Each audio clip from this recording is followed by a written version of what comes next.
More than 1 in 6 people regularly work shifts outside of the normal Monday to Friday work week. In today's episode, we want to look at some of the unique challenges that shift work can bring to marriage, and not only the challenges, but how you can work together as a couple to make the most of life even when it's hard to see each other due to one or both of you being involved in shift work.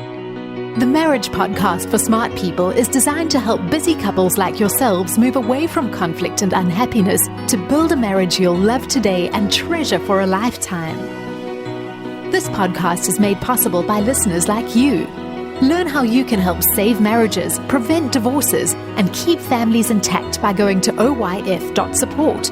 Once again, that website is oyf.support. And now, here are your hosts, Caleb and Valinda Simone Gandel from Only You Forever. Welcome to the Marriage Podcast for Smart People. If you want to build a thriving, passionate marriage, we've got the research, the truth, and the answers you're looking for. We have a very useful episode for shift workers this week. This is episode number 225, and today we're going to be talking about how shift work impacts marriages. Hey there, before we get started, if you missed last week's episode, we went over what the best thing to do after a fight is. That's worth going back and checking out. Also, make sure you hit the subscribe button so you don't miss any upcoming shows from us. If you're struggling with your marriage, we offer sound, research-based advice, and most of all, we offer hope. So let's get into the topic of shift work. Well, as you mentioned in the opening, there's about 17% of workers that regularly work in shifts outside like a regular work week schedule. Okay. And lots of folks have learned to make this kind of work out, I mean. Got it. Yes. Yeah. And we know a number of friends and family members ourselves that have been longtime shift workers, and they've had successful marriages over the long term, but it does definitely present some challenges. And it can lead to increased conflict. So we want to make sure we get you the help you need to navigate this part of your marriage. Mm-hmm. If you're listening today, let's begin, Verlinda, by looking at some of the problem areas associated with shift work and marriage. Okay. So it can create a unique sort of form of work-family conflict where the roles and responsibilities of your job and your marriage start to negatively impact each other. Now, we talked about how career and marriage can negatively impact one another in episode 175. Mm-hmm. And, as we go through this, there is this whole element that it's not like shift work. People have all this stuff, especially for their marriage, that's going to go south or sideways on them. Mm-hmm. But really, like any marriage where people aren't retired, work can become an issue. Yeah. But there's just some particular nuances with shift work. Okay. One study from 2003 identified 3 main ways that it can affect marriage. The first they called competition, and that's where the two roles of career and family life are competing for your time and energy, so you have to sacrifice something, parts of one, in order for the other to function well. So you're sacrificing family or else you're sacrificing career. Okay. And in shift work, it normally means the family life has to suffer so that you can continue to function at work. Mm-hmm. Shift work obviously is going to typically disrupt your normal sleep patterns, which makes it harder to spend time with your spouse and family. And then poor sleep can also harm your mood and your energy levels, your physical health even, which can reduce the quality of the time that you do get to spend together. Right. Okay. That makes sense. Nothing shocking there. The second impact area they called spillover, and this happens when low mood or fatigue or other negative effects spill over from work to home or from home to work. And in shift work, this often happens when tiredness and low mood from the job are brought home, leading to negative interactions with your spouse at home, right? So it's just kind of tough, right? Because you're extra worn out because of the shift work. And it's not actually anything in your marriage or between you that's causing that negative. It's just spillover, right? Huh. But if it spills over into home and then home gets rough, that can spill over back into work, which is more stressful and less enjoyable, which can spill over into home. So this spillover thing can be a bit of a cycle. Yep. And then there's the third area they called compensation. And that's where you invest more in one of your roles to compensate for the fact that the other role isn't going well. Oh. Typically towards work. So, for example, people whose marriages are not going well, they may invest more into their work and derive their happiness and satisfaction from their career, primarily. Now, a study in 2004 suggests that people in distressed marriages sometimes seek out shift work in order to avoid facing their spouses and in order to avoid dealing with their marital problems. Interesting. And that, of course, is going to work. You are going to avoid dealing with your marital problems, and that will exacerbate your marital problems. Ah. So it doesn't really work. Like, it works in the short term. Correct. Okay. Now, what's good to know is that these impacts do not have to happen. They're not inevitable. But they are some of the common challenges that shift work does present to marriage, and any or all of them can happen even at the same time. Okay. What is interesting to note is that the overall impact on marriage depends very much on what your shift pattern is. So shift work in the research can mean anything from occasionally working weekends to consistently working nights or anything in between. Okay. And generally the studies show that articulate the point that all forms of shift work can have negative impact, can have, not must have or will have, but can have negative impact on areas of marriage. And so those are things, that's going to impact things like overall happiness and positive interactions, levels of conflict, even sexual satisfaction. But what they found is that different kinds of shift work were found to have different levels of impact. Okay. Now, from least impactful, generally speaking, to most impactful, they ordered this list. So least impactful, weekend work. Okay. Next, a little bit more impact, fast rotating shifts. For example, 3 days nights followed by 3 days of daytime work, maybe followed by some time off. The next most impactful, slow rotating shifts. So that would be 1 or 2 weeks working nights followed by 1 or 2 weeks of working days. And then the most impactful, long-term night shifts. I would have ordered those differently. Yeah. Huh. So this is just what they observed, right? So the faster rotating shifts make it easier for couples to get into a rhythm and still see each other fairly regularly on a week-by-week basis, whereas the longer rotating shifts and the night shifts make regular time together much harder. I think that's totally backwards. I mean, I have to go by the research. I get that, but... It's more, I think you get more of the consistent passing ships thing, rather than, if you only worked weekends, you would still have all your evenings. Well, I get the weekends part. But like if you work 3 nights, then 3 days, you'd think like your whole week is so shot. From your sleep disruption? Yeah, it could be. People usually have a little bit of time off though. But keep in mind, like it's usually 3-3-3 or 3-3-4 or something like that. So out of like a 2-week period, you only have 3 days where you're missing each other. Okay. Because of this, the night shifts, right? You have 3 days that are fairly normal, even if you're tired, and then you have extra time of rest together. So I think that's how this plays out. Okay. And the shorter shift patterns, they notice they're also less disruptive to the body's sleep rhythms. Now, on that note, if you're a shift worker, I hope you have acquainted yourself, or you can take time to acquaint yourself with shift work sleep disorder. If you just Google that to begin with, you'll find good resources to help accommodate the challenges to sleep that this kind of work brings. And indeed, on that note, our bonus guide this week goes into the research to look at how you can best help your body get into the swing of shift work and adjust your sleep cycle in the most efficient manner possible, because this affects your relationship quality, right? It's going to come back to that. Okay. And you can get this additional information by becoming a patron of the Marriage Podcast for Smart People for the price of just a couple coffees a month. We'll take a short break to tell you more about that. What happens when the fairy tale marriage meets reality? Too often, high expectations lead to disappointment, communication breaks down, and the struggles of day-to-day life become overwhelming, leaving you feeling lost and without hope. Unfortunately, marriage does not come with an instruction manual.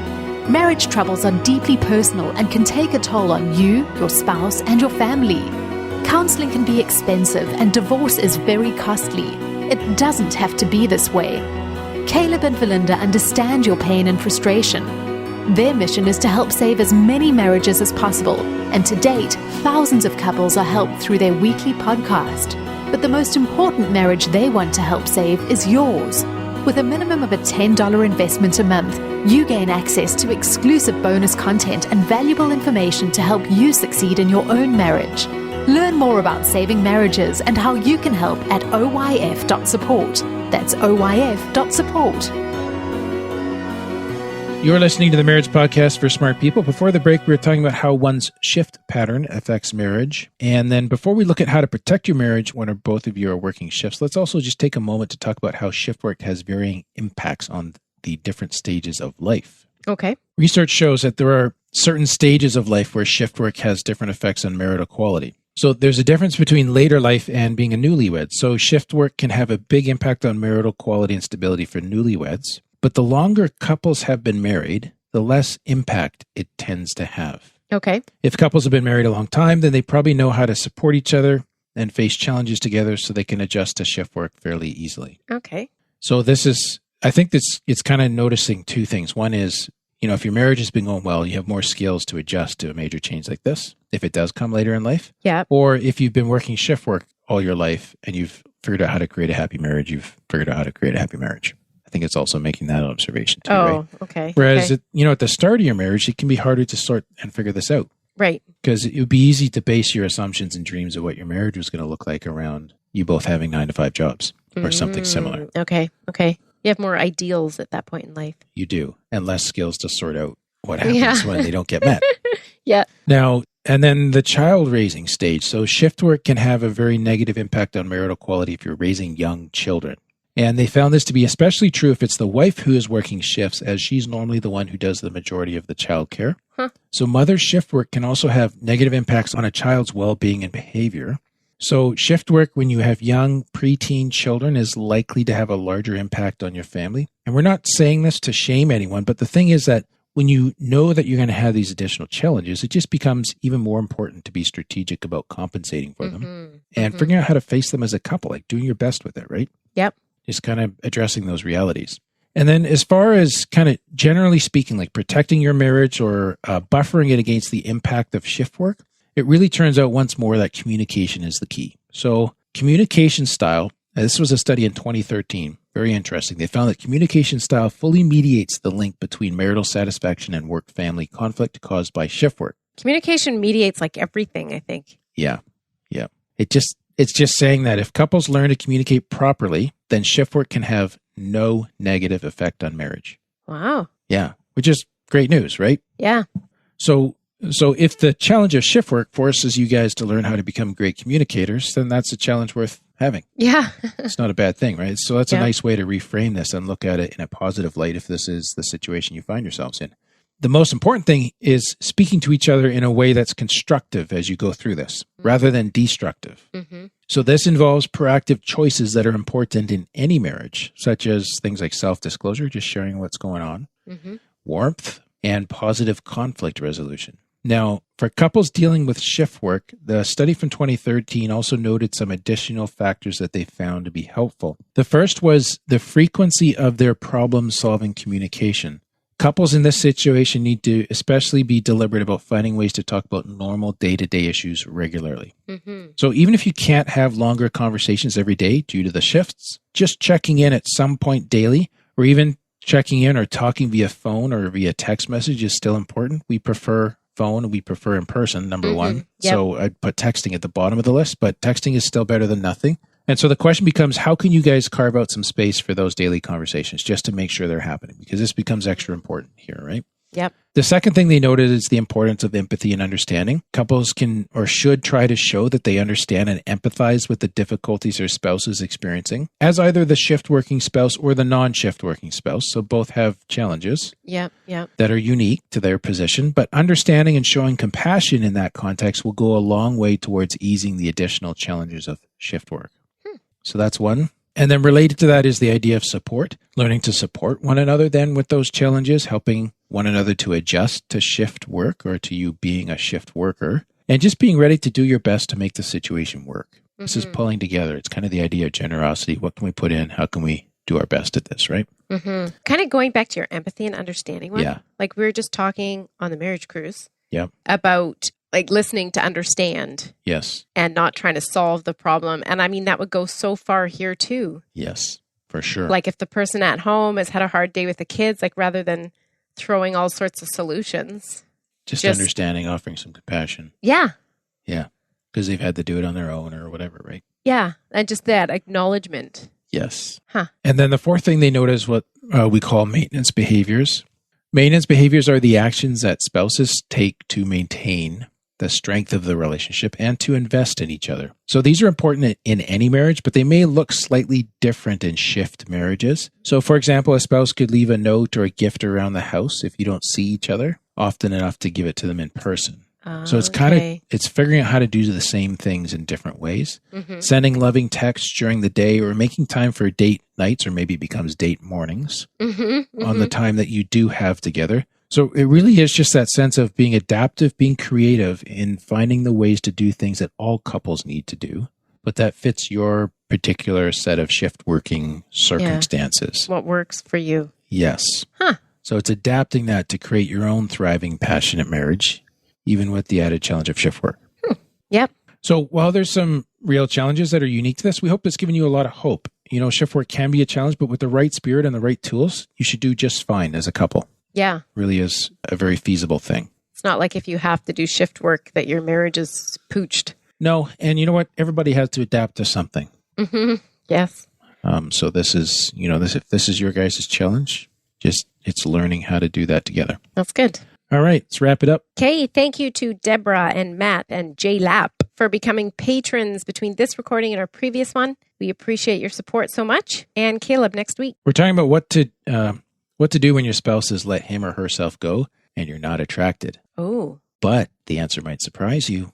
Yeah, I'm very curious what it's going to say. But that is all for today's episode. You can get the full show notes at oyf.link/225. Find out how you can help. Go to oyf.support. Thanks, and we'll see you next week. The Marriage Podcast for Smart People is totally funded by listeners who support Caleb and Valinda in their mission to save marriages. If you would like to be part of this worthy cause, open your web browser to oyf.support. A minimum investment of $10 per month will help restore hope to married couples. Plus, as a patron, you'll gain access to exclusive bonus content and valuable information to help you succeed in your own marriage. Go to the website oyf.support now for more information. Thanks for listening to the Marriage Podcast for Smart People from Only You Forever.